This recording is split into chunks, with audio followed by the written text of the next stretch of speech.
A weekend of horror stretching from the beaches of Sydney to a college campus in Providence to a mansion in Brentwood. It's 8:05 a.m. in New York City on December 15th, and this is the Mayday Morning Show. Yo, are you ready for this? Are you ready for this?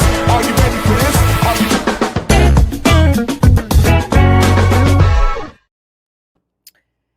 Good morning, everybody. It is December 15th, as I said, and we have just a weekend of awful news to report, stretching from Bondi Beach in Australia to all of our Australian friends. We are so deeply, deeply sorry for this horror that has befallen your country. We know it all too well here. To a college campus of Brown University up in Providence, Rhode Island, as students were studying for their final exams. And then finally last night, just the awful news, Michelle, that Rob Reiner, a genius, I don't know how else to describe him, who went from being the son of a prominent actor and comedian to being an incredible actor in his own right, and All in the Family, then went on to direct some of the best movies in our lifetimes, from Spinal Tap to A Few Good Men to When Harry Met Sally. And just this awful news last night that he and his wife, Michelle, were murdered, stabbed to death at their home in Brentwood in Los Angeles. Michelle, you knew Rob Reiner. You had dealt with him when you were at LP and just... Yeah. I mean, I don't want to say that I knew him. I certainly didn't. I don't think he certainly wouldn't know me, from a telephone pole. But, it's interesting to come from having a background in theater and entertainment and performing arts and coming into this world. There's not a ton of crossover, but my job at LP really kind of brought my worlds together in a way that I never had expected. And so when this opportunity came about, he wanted to work on a couple ads with us. I think this was in late 2023. He had an idea for a Super Bowl ad, actually. And that's what he wanted to do. And it was about Donald Trump because it seemed unimaginable that Donald Trump could become president again. And he had an idea. He wanted to do like a Daisy type ad. If you remember during the Johnson administration, the Daisy ad, very famous type ad to get the message across about Donald Trump. And so we had a few meetings with him, and it was over Zoom. And of course, in that very famous office that he sits in, that red office with all the posters of the work that he's done. And we met with him and his friend, him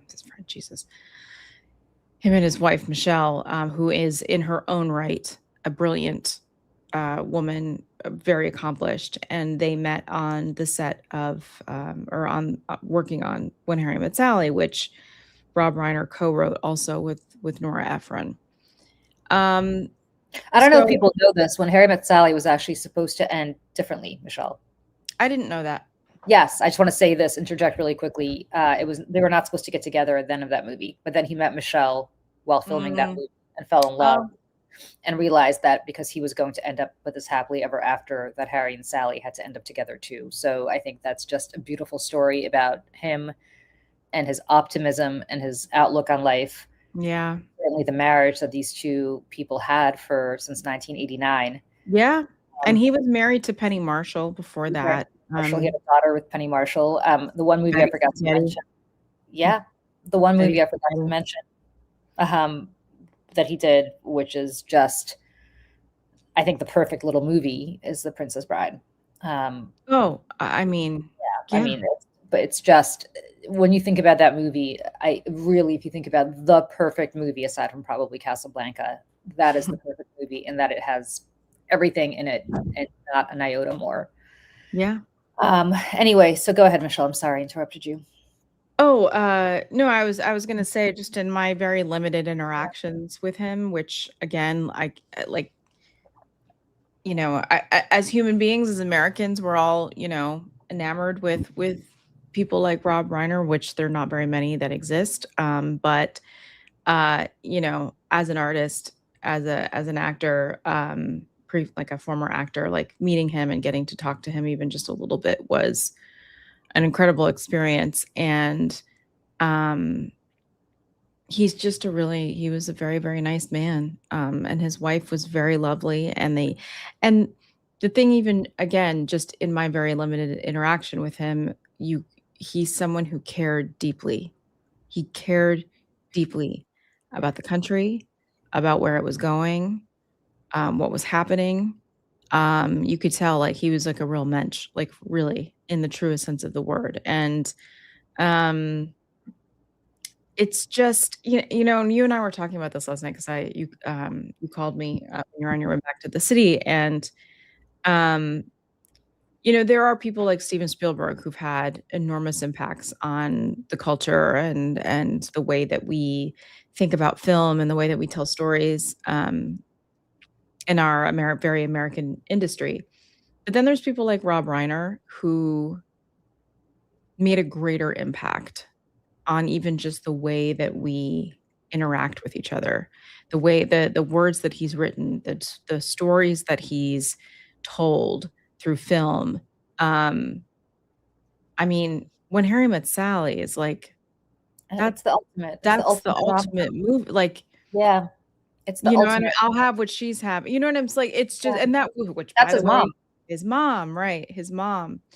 Um, and I want to go through. I just have a few key directing credits. This is Spinal Tap, obviously. Julie, your favorite. My favorite movie of all time. I can quote that in my sleep. And just to Yeah. tell you quickly, I went to something at the Beacon Theater. Oh, I don't know, maybe 10 years ago, of a retrospective on This Is Spinal Tap, and it was all the three main actors from This Is Spinal Tap, Mm. and Rob Reiner. And Rob Reiner just carried that event. I mean, he talked about Oh it. He yeah. was laughing. He was joking. Larger Uh, than life. Larger than life. Just a wonderful man. It was sort of an honor to be there with him. But for somebody who's just such a fanatic when it comes to This Is Spinal Tap, and the second one too, which I thought was fantastic for people who haven't seen it yet. Mm. Um, it's just devastating. Like, to me, Marty Yeah. DeBergy's death. It's Yeah. just Yeah. awful. I don't want And I think to. of no, I mean, I think of even just like some of like the bit parts that he had in movies, like as an actor later in life. He do Rob Reiner would just kind of show up in a movie, Yeah, and it was always just like, and I mean, I think about he plays the plastic surgeon in First Wives Club, and he's like, Elise, I can't put any more on your lips or something. He's yeah, like, yeah. soon, pretty soon you're going to be able to blink your lips. Um, he was also in Sleepless in Seattle, which of course Nora Ephron and Tom Hanks and Meg Ryan again. It's just, and I wanted to just go through some of his things here. This is Spinal Tap, Stand By Me, Mm, The another great. Princess, yeah, 1986, The Princess Bride, 1987, When Harry Met Sally, 1989, Misery, A Few Good Men, which is one of my Yeah, all-time favorites. A Few Good Men and the American President. So he directed two Aaron's very early Aaron Sorkin films, back to back. And also The Bucket List is on here too, never seen which that. it's great. And Yeah. again, The Bucket List. I mean, I didn't realize this. The Bucket List is not something we all said before that movie came out. Oh, I didn't know that. Interesting. Mhm. That's like the reason we say that now is because that movie existed. Yeah. Um, Look, we don't know. There are suspicions about who did it. I don't even want to dwell on that today because Yeah. that's not relevant at this moment. What's relevant at this moment is to honor the life of somebody who, at least for this Gen Xer, just had such a massive impact. I mean, you're talking about, just as you're reading off that list, Mhm. I just remember being in the 7th grade and watching Stand By Me, being in the 8th Yeah. grade and watching The Princess Bride, which we all quoted ad nauseum. I mean, it was the perfect age for The Princess Bride to come out. Yeah. And then in Fred 10th grade, Savage and yeah, Prince Hawk, yeah, right? yeah, and then watching When Harry Met Sally in 10th grade, just as I was sort of discovering, boys and relationships and giving thought to them. I mean, I think I discovered boys a little earlier, but just giving thought to relationships and adult relationships. And, I lived in the suburbs. I lived in central New Jersey.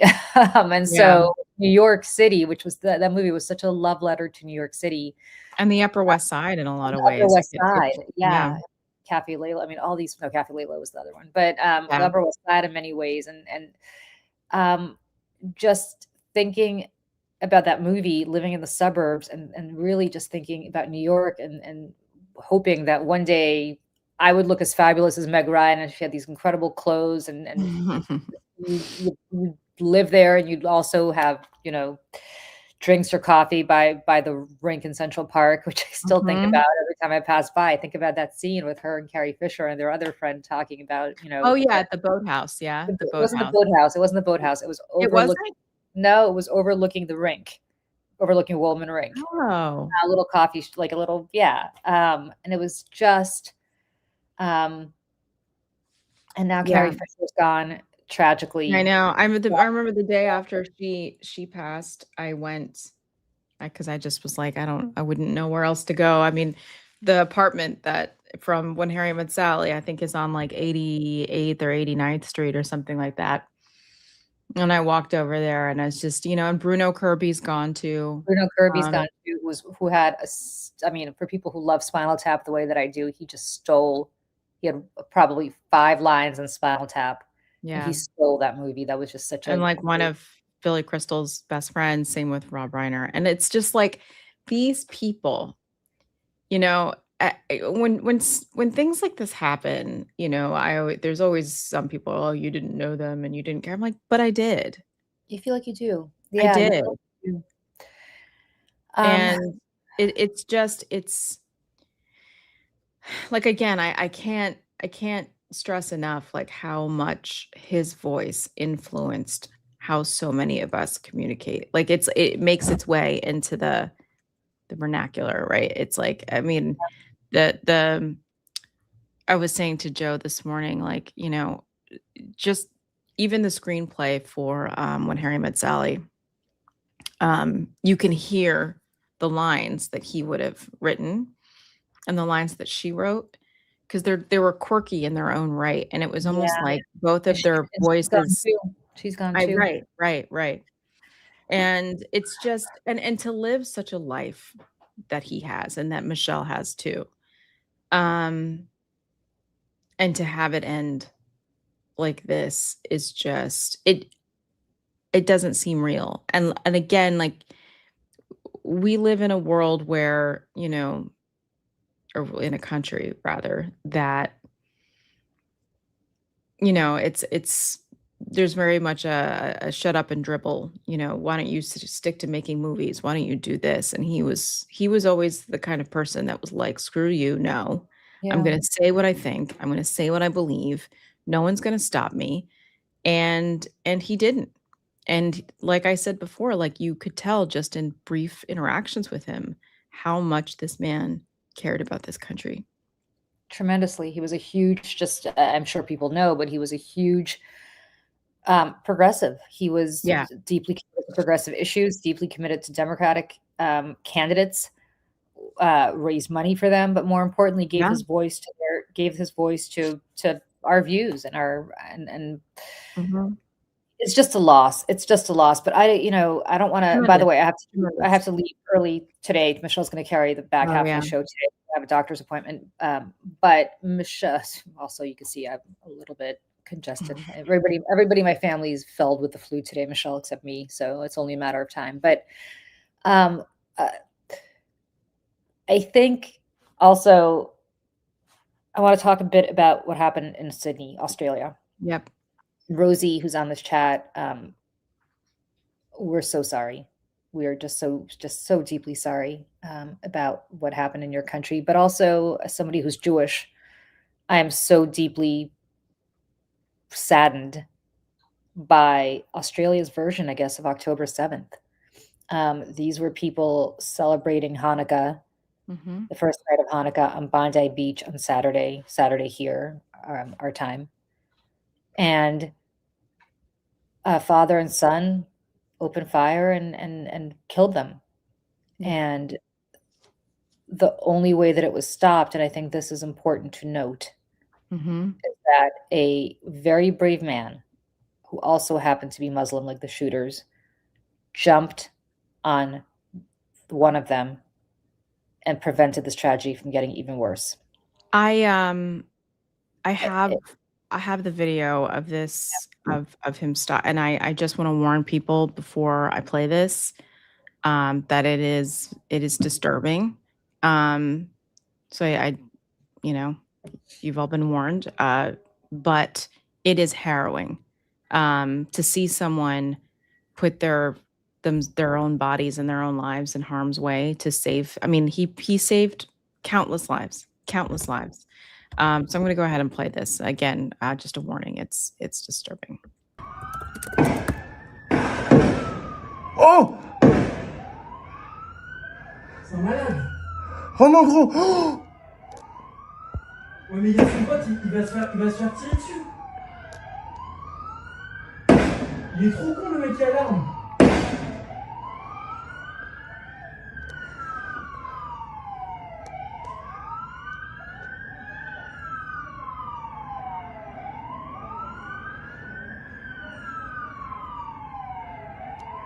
Le mec il est hyper courageux. Oh! Wesh.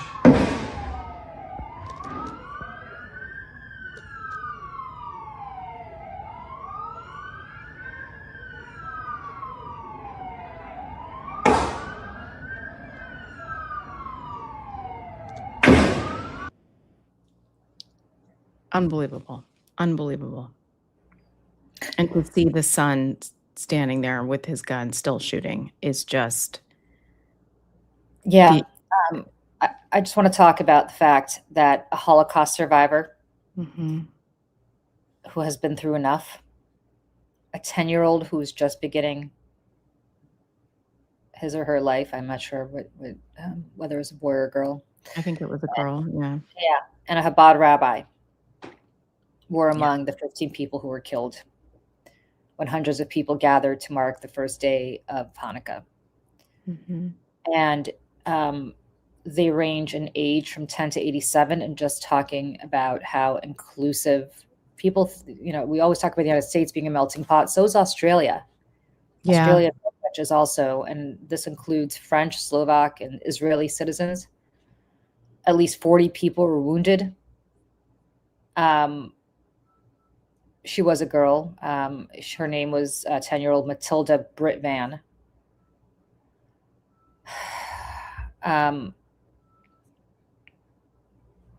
She and her 6-year-old sister Summer were at the beach for the celebration on Sunday.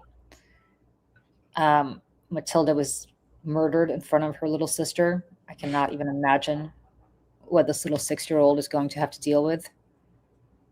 A Holocaust survivor named Alex Klaitman, who was 87.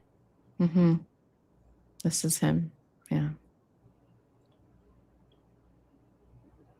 His wife said he came on Bondi Beach to celebrate Hanukkah. For us, it was always a very, very good celebration for many, many years.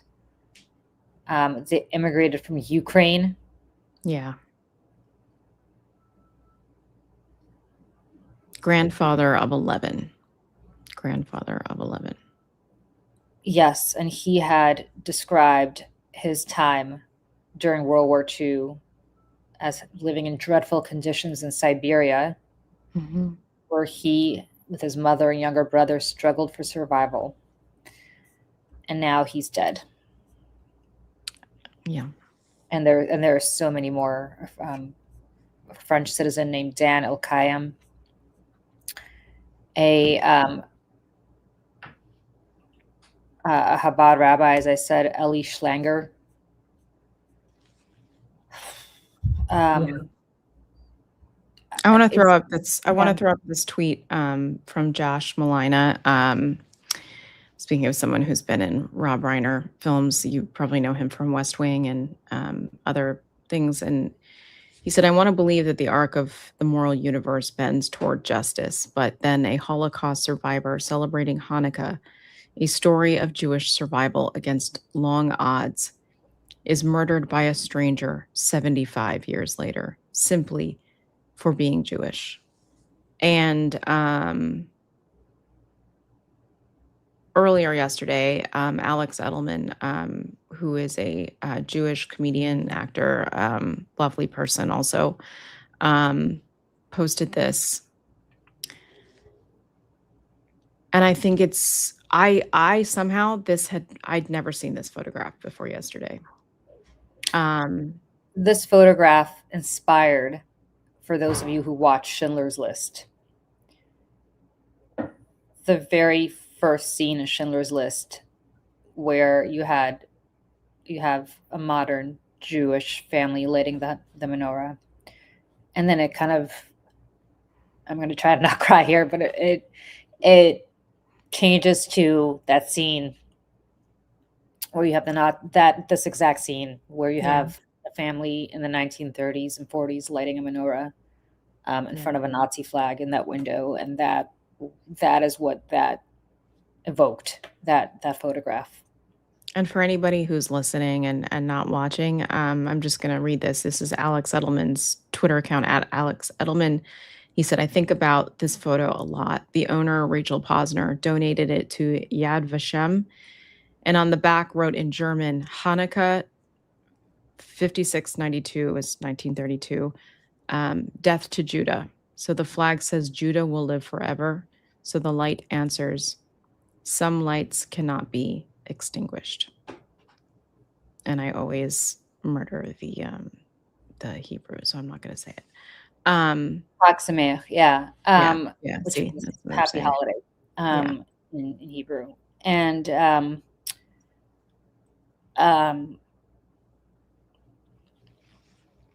it's listen, I want to read this too here. This is both Alex and his wife Larissa survived the Holocaust as children. Yeah. And they had been married for 57 years. They had 2 children and 11 grandchildren. And you know, the fact that this was a father and son, I don't know. It feels so much deeper. Hatred is taught. Yeah. If you're a parent, you know that hatred is taught. I'm sorry, I'm crying, but no, it is. Somebody said this in the chat, said that it is very exhausting being Jewish, and it is exhausting being Jewish. Can I say something about that? Because I'm not Jewish. Yes. And I want to say a couple things. Number one, the white nationalists don't think Jewish people are white. Yeah. Just so people know. But progressives seem to think that Jewish people are white. And I understand it's confusing because Judaism is an ethno-religion. It's both an ethnicity and a religion. So I think that's sometimes hard for people to wrap their heads around. But saying that, it doesn't matter. Jews have been scapegoated and murdered and run out of countries and parts of the world and blamed and hunted for centuries. And I will say this as a non-Jew. If you are a Gentile, if you are a non-Jew and you are living anywhere in this world and you are not speaking up, each and every time you hear a joke, something about stereotypes about Jews, whether it be anything, if you are not speaking up and you are not saying something in that very moment, you are complicit in these horrific attacks. Because I'm going to tell you what, at home, there has been a rising tide of anti-Semitic attacks against Jewish people around the world. It has gone up, and people, well, Israel has nothing to do with that. This has been going on before that. The synagogue in Pittsburgh. I mean, it started with words. The Holocaust started with words, and our words hold meaning. They hold weight. And it is up to us each and every day. I mean, the world made a promise of never again, and never again is now. And I opened my Instagram this morning to see some really, really, really horrible things written saying, well, why do we care when it's just like it's Jews? Like, we don't care when it's these people or these people. I'm like, are you kidding me? Are you kidding me? The amount of people that I've had to unfollow or not talk to anymore after October 7th, it's a long list. And however you feel about what's going on in Israel or Gaza is irrelevant.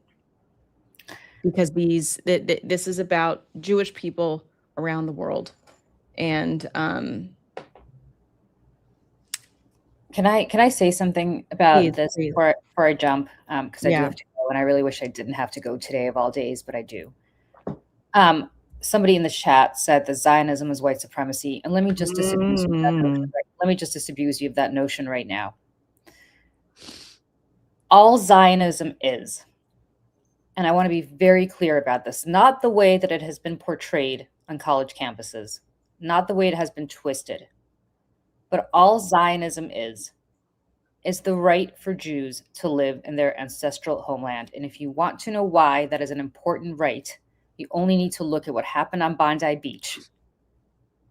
You only need to look at what happened at the Tree of Life in Pittsburgh. Yeah. You only need to look at the fact that there are kids attending Columbia University who were scared for their lives because they were Jewish, purely because they were Jewish. If you disagree with what's going on in Gaza, and I do, that is a policy of the Netanyahu government. Yeah. That is not Zionism. Zionism predated Netanyahu, and it will post-date Netanyahu. And all it is the right for Jews to live in their own country. And if you want to know why we deserve to have our own country, as do the Palestinians, I might add. Yeah. And a lot of people like to comment on this who are new to the subject matter. Yeah, Also. you only need to look at the fact that whatever country you're living in right now, whether it is Australia or the United States or Canada, you're living on somebody else's land as well. I wish I could go back to Russia and get my family's little shtetl plot of land. It's not happening. It's not happening. But I do know this, and I've always known this as somebody who's Jewish. At the end of the day, there's only one place where, as a Jew, I feel really safe.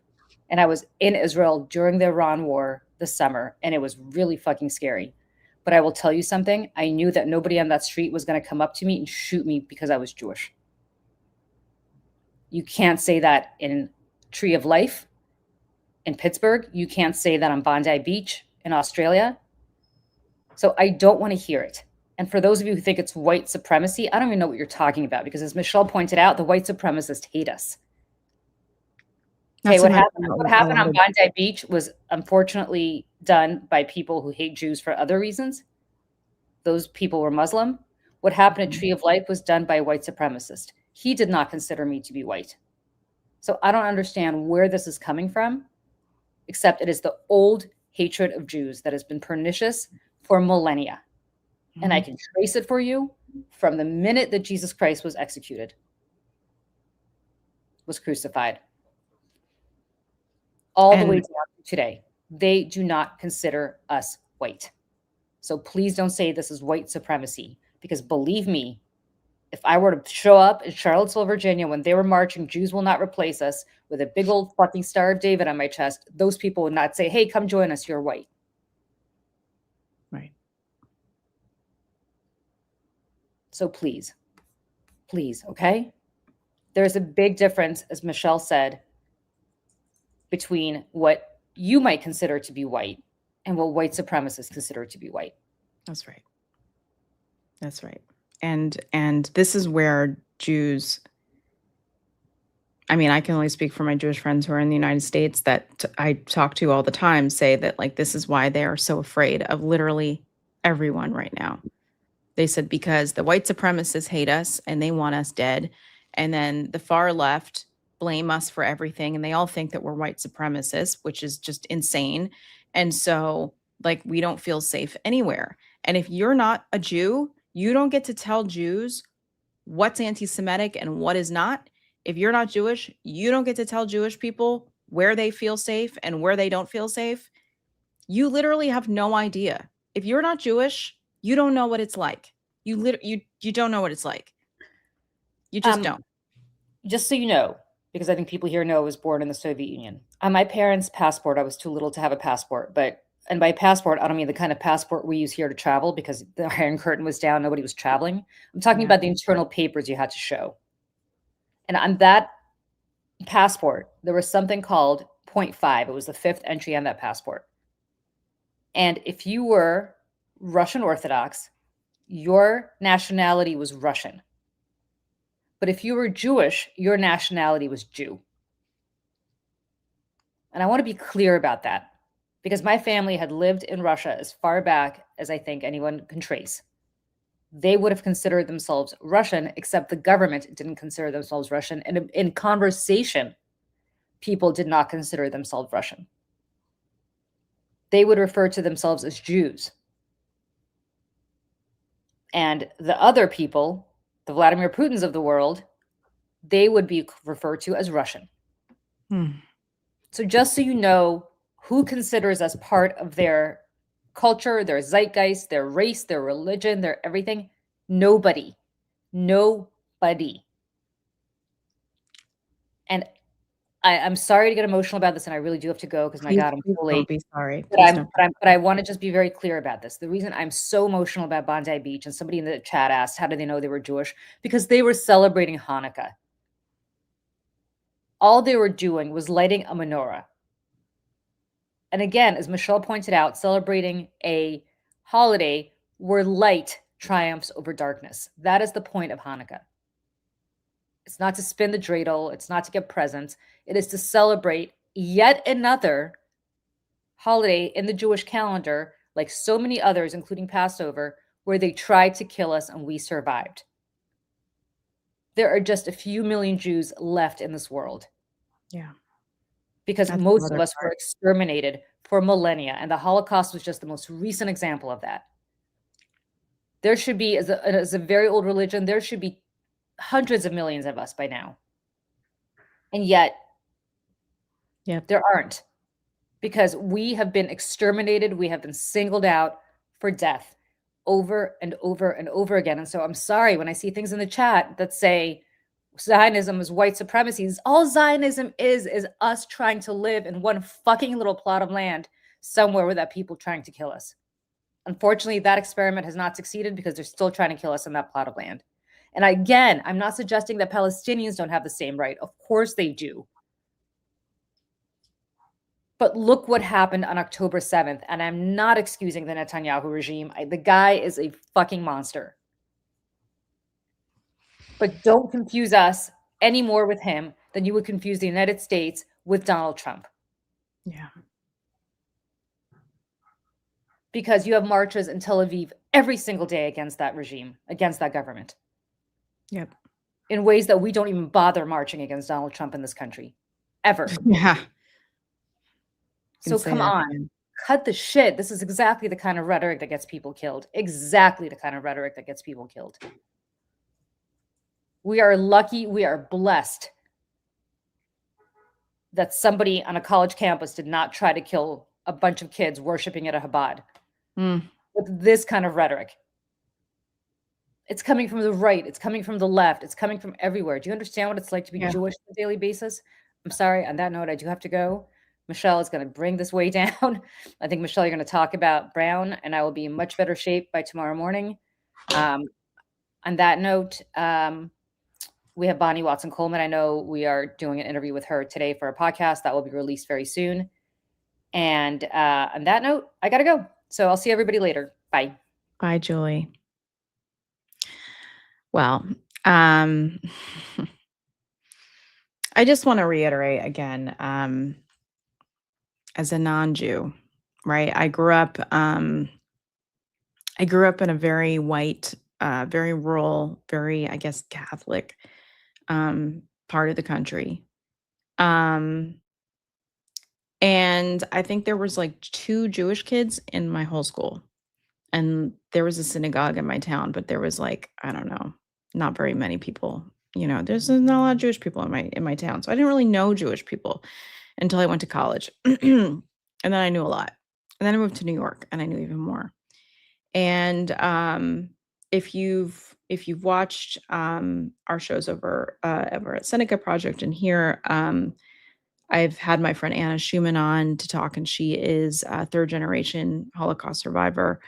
And she goes to schools in the tri-state area and talks to children, school-age children, about her grandfather's story. Because she understands what so many of us understand, is that in order to change hearts and minds, you have to start with humanity. You have to start with a human story.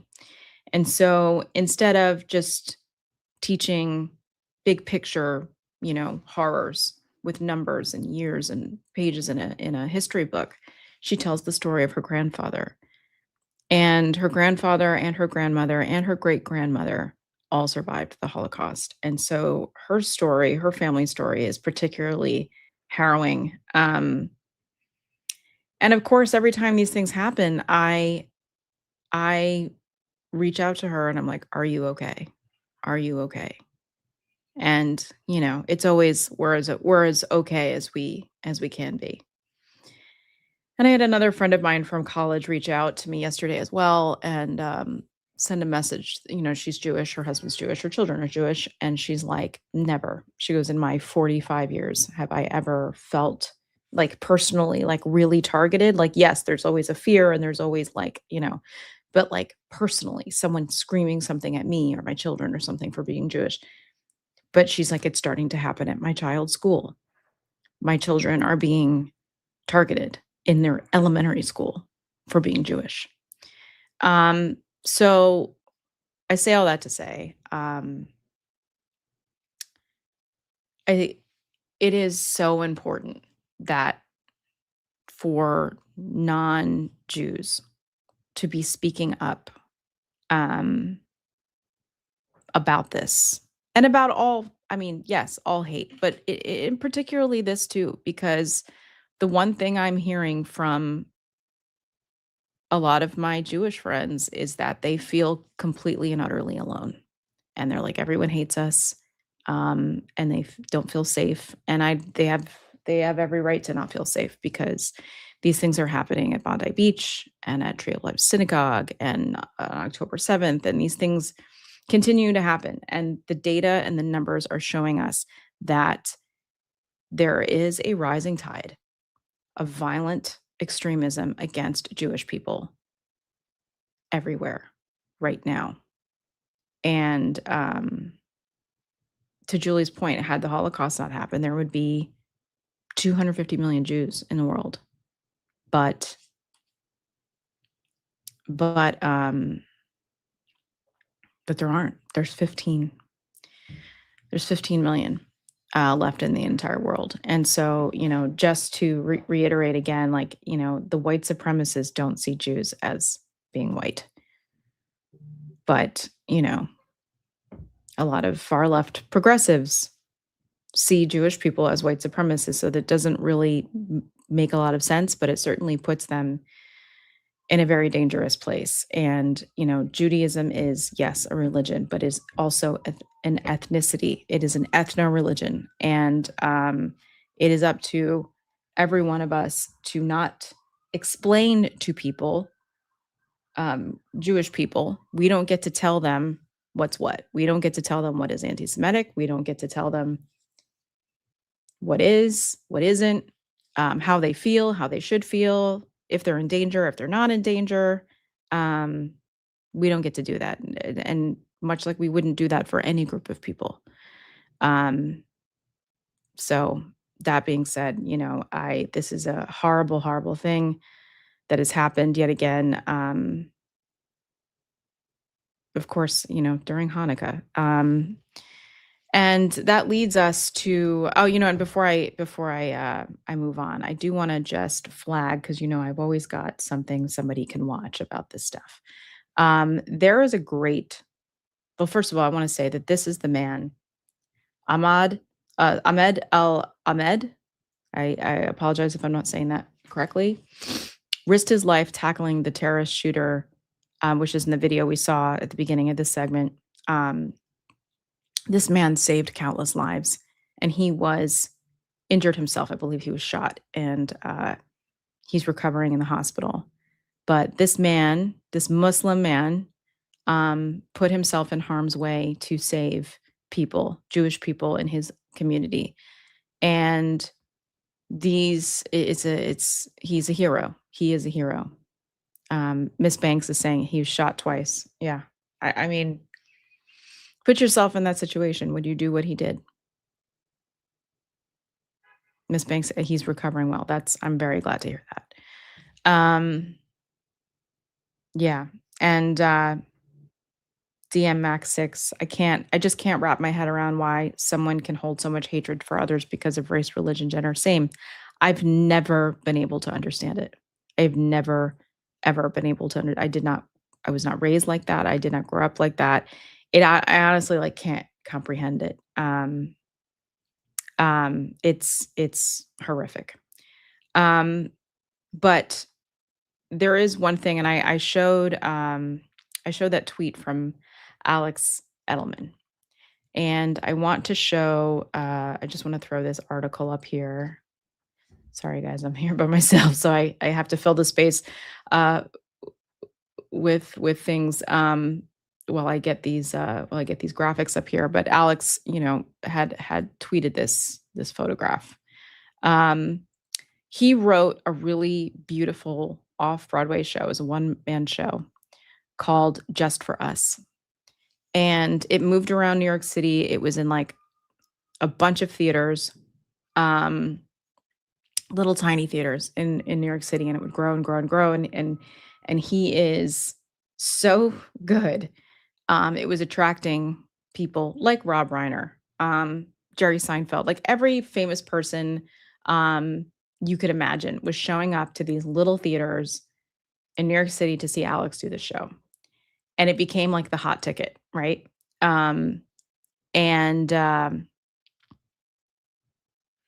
This Time article says, I made a show about talking about white nationalists. Then I talked to my audience. I'm just going to read a little bit of the beginning here.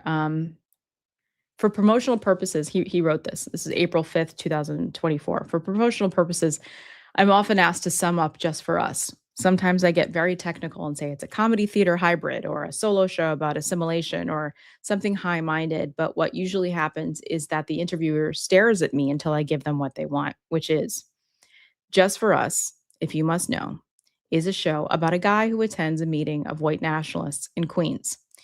The thing that makes this hooky, presumably, is the fact that that guy, me, I'm the guy, was raised as an Orthodox Jew.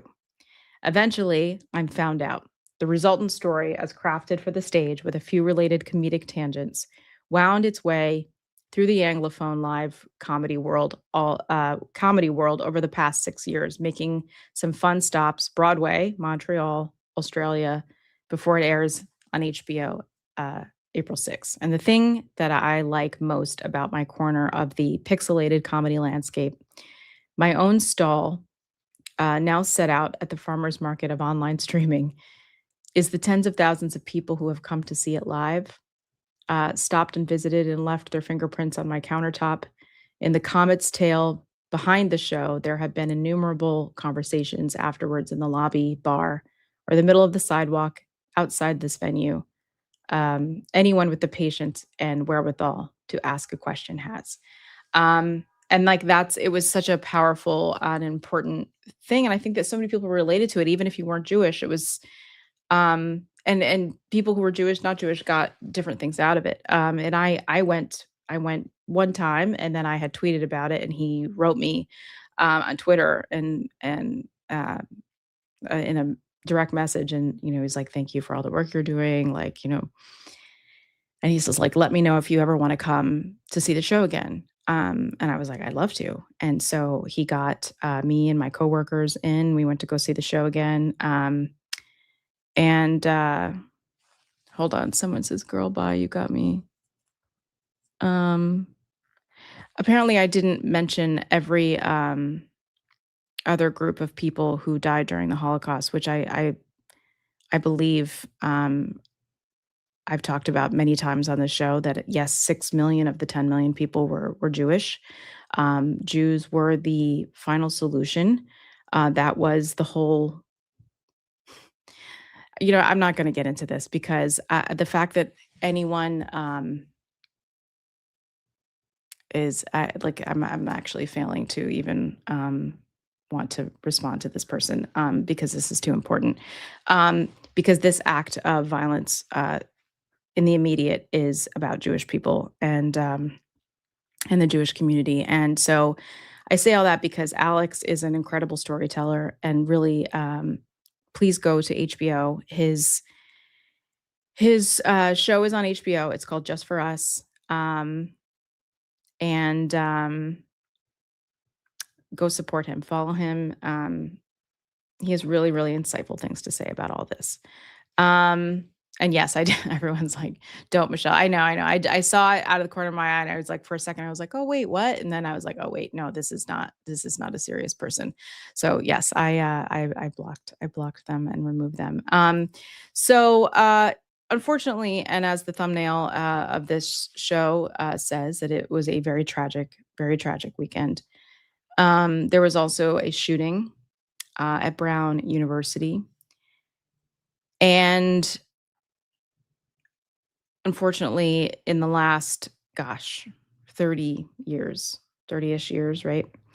We have been living in the constant horror of gun violence in this country. Um, and I was a junior in high school when Columbine happened. And it's really hard to believe that things have gotten as I mean, you can't even say as bad because it's just no other country on planet Earth has this problem. And I saw a lot of right-wing MAGA people, of course, yesterday. Well, I thought Australia had gun control. They do.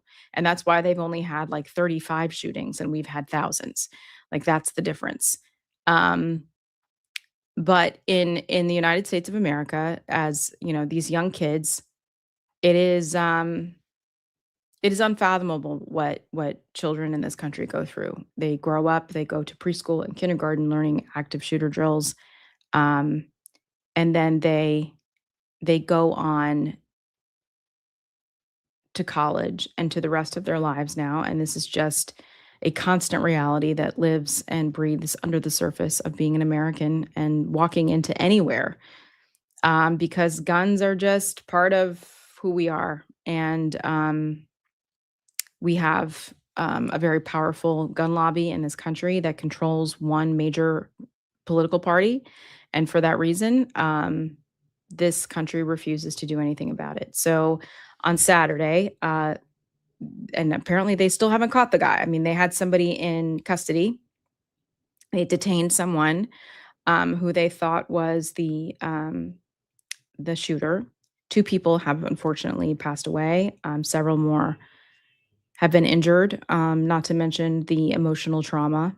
Um, and I want to say too that this girl, Mia Tretta, she tweeted December 14th at 9:35 a.m. I was shot at a school shooting at 15. Last night spent locked down at my university while learning of casualties and the many injured. This is not how I imagined life when I was a little girl. I miss that carefree child I once was, thinking of the many affected. Hashtag Brown University. Um,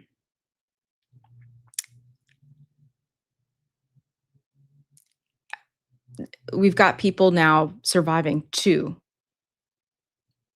and who's to say more, um, mass shootings in this country. John Berman from CNN, his son was at Brown University this weekend. He's not a student, he was just visiting. But John Berman, of course, the reporter that he is, was on the ground reporting on the story. such a pro. I don't know how he did this, but he had his son come on camera to talk about this. And I'm going to play this clip. Total pro, this guy. Unbelievable. Joe doesn't go to Brown, but happened to pick last night to visit one of his best friends who does go here. You arrived, your friend told you, meet you in the library, not this library, about 5 minutes away. You walked in, what happened? Yeah, we walked in. My friend was there, he let us in. We were preparing to fill out the entrance form. You have to sign in because we weren't Brown students. And right in front of us, talking to a different library clerk, was a woman who was very sad on the phone. Her friend had just seen someone lying on the ground and said they had to call 911. And what happened immediately after was the librarian said they got to lock the doors, everyone should go inside to get away from windows. And just what followed was people trying to get to safer spaces. We were up on the 3rd floor, so that's what happened. And you, thankfully, decided to call us. So the first I heard of this was a little bit after 4:30, the phone rings, it's you. Why'd you call us? I mean, it's a scary situation. It doesn't really cross your mind when you see it on the news all the time, and I suppose I've become desensitized towards it. But when it happens to you, it's even if you're in a different building, like 5 minutes away, you know people. I have friends from my high school here. My best friend, a bunch of his friends know people, and it feels a lot closer to home when that happens. How long were you in that library? Like 5-6 hours? We were in that library for 7 hours before we were bused to a different building. And what was that like, getting moved? That was, I'd say, one of the oddest and scariest experiences of the whole endeavor, because you're bussed out with cops and leading you on down the road. You take big detours around all these places, and all the Brown students go to one building. Me and my other friends who were here visiting this friend went to the other, and it's like a natural disaster. You have to check in, everyone asks how you are, everyone's very sweet, but some students had to spend the night in this giant athletic center. Obviously, you've grown up, school shootings happen, you've seen me run out to go cover them. Was there a moment you were like, this is all happening right around me? I mean, I think it really hit once we left. We were lucky enough to find a place to stay off campus for the night. And it's just, you see all these cop cars, all these different law enforcement vehicles everywhere. And then once you get out of this protected zone, it's just silence. And I think that's really what hit me. When you called us, and again, thank you so much for calling us, you sounded so calm. How were you trying to make us not worry? I mean, I think it's Eddie's son's job to make their parents not worry, but in this situation, I felt very safe. I mean, the Brown Police Department responded very fast. The librarians were very helpful. There was security in the building. And then after 3 hours, there were cops protecting us. So I felt safe. I didn't want to spread any fear onto you guys. And I was with my friends, so that's what I cared about most. Well, we appreciated it. I'm really glad you're okay. It was a strange night. Definitely. And thanks for sticking around to talk to me here, and now drive safely, get home safely. Right. Glad you're okay. Thank you. That was Joe Berman, good guy, known him for a long time. This is CNN's special live coverage. We'll be right back. Can you imagine? I can't. I mean, I don't have kids, but I cannot imagine. Yes, that was his son. Michael Avery is asking, yes, that was his son. And he's not a student at Brown. He was just there visiting this weekend. His best friend goes to school there. And he was just telling the story of what happened. This reporter is his kid's dad. Yes. People saying his dad showing no emotion. Honestly, well, first of all, I mean, I don't know John Berman. I'm not trying to speak for him, but first of all, his son was okay now, so at least there was that. But also, like, reporters, reporters are, I don't know, they're a different breed. Like, they are able to, for the most part, tell stories, report on stories, and separate themselves a little bit from it. I guarantee the second that camera went off, and I'm sure the hours before the camera was on, he and his wife, or I don't know if it's his wife or if the child's mother, I'll just say that, because I just don't know his personal life well enough to speak to that. But his family, they I'm sure had a very, very, very bad weekend, worrying about him. So, then last night, as we're watching the news, first of all, we're watching the updates on Bondi Beach. This news comes in that people were found dead at Rob Reiner's house, ends up to be Rob Reiner and Michelle Singer Reiner. And then the news comes across that the person that they had detained, and whose, by the way, face and name had been plastered all over the news. You can't unring that bell. Now, do we know if this person did it or not? I don't know, but they did not. What they said is they did not have enough to hold him. So here is the announcement from officials in Rhode Island who are speaking about this. This was what happened last night. Shortly, we will be releasing the person of interest who had been detained earlier today. And the Attorney General can speak a little bit about the rationale for that. But we want to inform the community that that individual will shortly be released from Providence Police. Yeah. So, and their reasoning was that they just didn't have enough hard evidence to hold him. And there were questions from the press being like, well, do you have a video of him? Why won't you show the video? And they're like, if we had a video of his face, don't you think that we would show it? You can see they're frustrated. But I think even more importantly here is that Kash Patel is an unserious person. Dan Bongino is a very unserious person. These are podcasters who are in charge of the FBI. Blue Georgia on Twitter tweeted, "This is why you don't put podcasters in charge of the FBI. Absolute shit show." And it is. This is a shit show.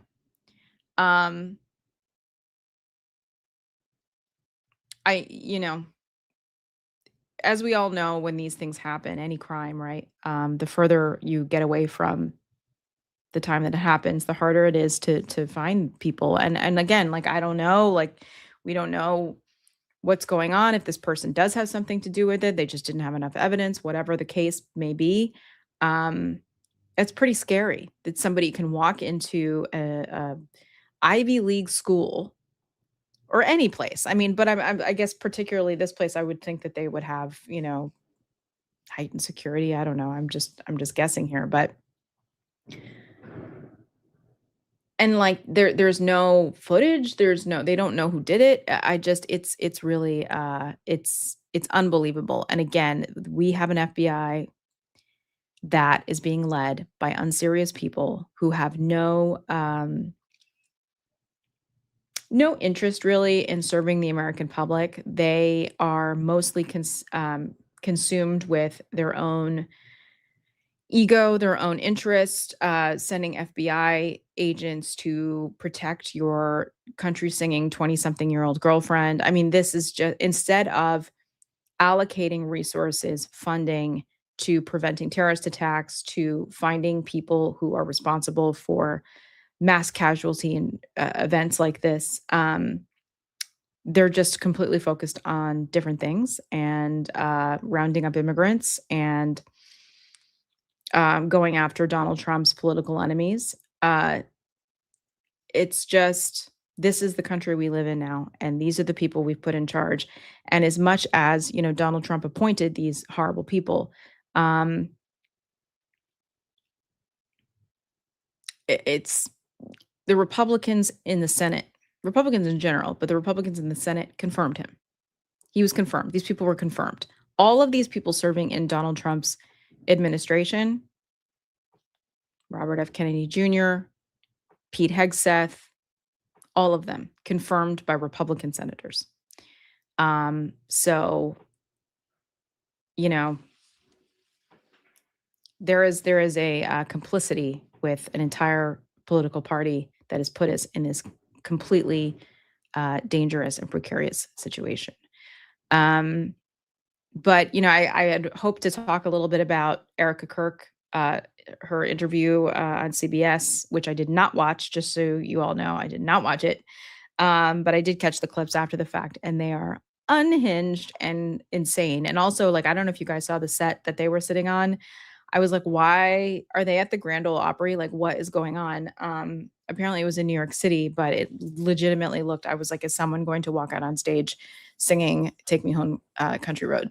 Because I just thought it was very weird. And there was a Jerry Springering kind of direction to how it was produced, and also Barry Weiss like centering herself in the whole thing. It's just so weird. Hopefully Julie and I can either talk about it tomorrow. MJ said that woman is possessed. Agree. Um they bust the audience in. That makes sense. So if Julie and I have time today, we'll try to jump on, but most likely tomorrow, either on this show or on a daily dispatch, we will talk about that and we will show some clips and walk through that and just the complete and utter failure of CBS. It's really, really sad to see a network that has been so revered for so many decades just completely go down the toilet. So we can talk about that. We can talk about that later. And then I just do want to say, I know people are like talking to me about some of the, the trolls and everything in the chat. Listen, guys, I think when I see things in the chat, um, from a very genuine place, I see them and immediately like feel like I want to respond to people because they're here and maybe they're bringing something up that deserves a response. And sometimes my immediate judgment is not always what it should be.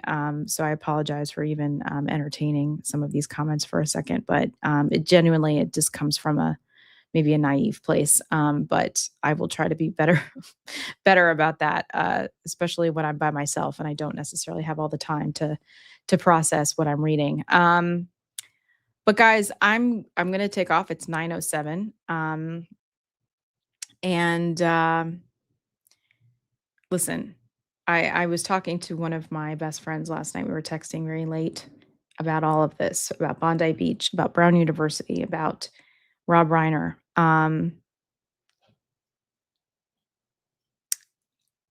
This, in addition to everything else we're going through in this world, but in particular this country, every day feels like a horror show. Everything feels horrible. You don't want to turn on your news. You don't want to turn your phone on. You don't want to know what's going on. I mean, I feel it's hard enough, but this past weekend has been particularly awful and tragic. Senseless, just senseless. Because this goes beyond just Donald Trump, doing something horrible or illegal or, you know, this is just senseless violence against people. Not that anyone deserves it, but it feels awful. It's very hard to have any hope. It's very hard to stay in the game. But in moments like this, I think it's so important. And I'm personally reminded, you can't be everything to everyone, right? You can't do everything for everybody. And not one person can save the whole world. So, very much like the idea of being on an airplane, right? When they tell you to put the oxygen mask on yourself first before you put it on others, I think that is very important, and that kind of thinking pertains to this, because this is where community comes in. And I know a lot of people talked about community in the days and weeks and months after Donald Trump was reelected. That's where we find ourselves again, is in the people around us and the things that bring us happiness. And we're reminded that we're human beings and that we live in a great big world with a whole lot of problems. A lot of problems, and things feel scary and dangerous, but where we can find comfort is in our immediate world around us. I know I'm reminded of that, just when my friend Craig texted me last night, I was like, thank God you're my friend. Thank God you're my friend. Thank God you check in on me and we check on each other, go grab a drink or we have dinner. And like, those are the things that we are reminded um, of what it's really all about. And it's those moments and it's our communities why we fight so hard, right? Because these are the things that we care about. Um, and so for me, like, yes, I have a very busy day ahead of me. But take some time I'm going to be thinking about Rob Reiner movies today and how much they have affected my life and influenced me as an artist and a creator. And, just we have to keep fighting for him too, right? I mean, that man was 78 years old and he was out there every single day speaking his mind, um, making his voice heard, fighting for others, um, just a complete and utter senseless act of violence. And we'll find out, like Julie said earlier, there's speculation over who did this, who is responsible. And, the nature of the wound is a very intimate and personal one. So, it's really, really horrible. So I'm going to stop rambling. On this Monday, December 15th, at 9 o'clock, a little after 9 o'clock in the morning. I do want to say one more thing before I go. I actually haven't told Julie this yet because we just found out this morning. My husband, I don't know if I told you guys, probably mentioned that my husband is one of the best backgammon players in the United States. He is a banking regulatory attorney. That is his full-time job. That's what he does. But he really feels like he has a second full-time job playing backgammon. He plays in tournaments all over the world at this point. And he has been working towards making Grandmaster, which it's very similar to chess, right? So you play tournaments and things and you get like points and winning things. I don't really understand how it works, but similar to chess. And yesterday he made Grandmaster. So very, very proud of my husband for making, he is one of the best players in the world now. There's very few people who get this achievement, make this achievement. I'm very proud of him. He works very, very hard. So congrats to my husband, Grandmaster. He said to me this morning, he's like, from now on, you must address me as Grandmaster Joe. I was like, okay. So he was joking, obviously. But everyone, thank you for the congratulations. I will pass them on. And actually, I'm talking to him and one of his other friends who's also a very, very good player, about maybe doing a podcast or a video podcast or something a couple of times a month to talk about backgammon and talk about the game. And anybody maybe who wants to learn anything about it. Kevin Cox asked, have I ever beaten him? I've never even played him. I find that I'm just going to leave backgammon to him. That is not something I need to participate in. It's never going to be fun for me. And I understand like backgammon, there's dice involved. So there's luck and, it's not all 100% skill. And it's not going to be fun for me. So I'm just let him do that. And I go, good job. But that's it. So I don't play him. So I couldn't beat him anyways. But anyways, thank you so much. I will pass on all of these wonderful comments of congratulations to him. I know he'll appreciate that. Times is tough. You got to celebrate the small wins, the big wins, and everything in between. So everybody take care of yourselves today. Check in on each other. Happy Hanukkah to our Jewish viewers. And we'll see you all tomorrow. And just as a reminder also, yes, we are interviewing Bonnie Watson Coleman later today. Hopefully I'll have that podcast up by later tomorrow. It takes a minute to edit these things. So later tomorrow or latest Wednesday morning. So everyone take care of yourselves. Happy Monday. We'll see you tomorrow.